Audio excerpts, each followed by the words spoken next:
Parking has always been a problem at UNLV. It's caused so much of a ruckus that some students have resorted to off-site parking in residential neighborhoods. My experiences with parking at UNLV have pretty much been horrible.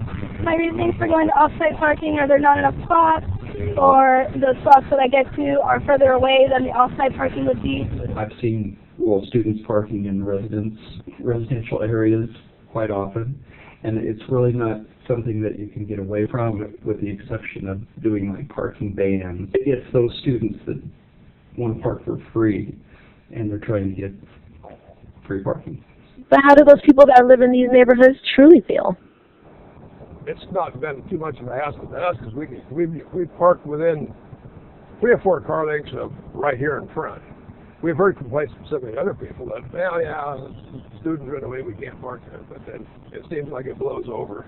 As far as my understanding is it's a public street, so anybody can park there if they want to. Many students complain about parking, but UNLV's Director of Parking Services has this advice for students.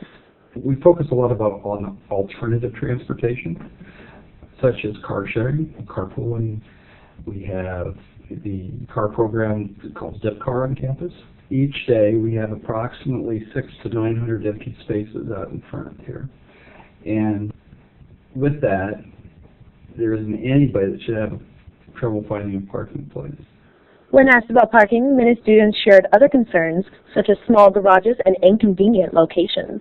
Well, I think that parking is a little bit difficult, especially in the parking garages, because they're really close quarters, so it's hard to turn, especially when it's almost time for class and you don't get here in the early morning. There's a lot of people taking up space. If you find a space, you might get it stolen from you.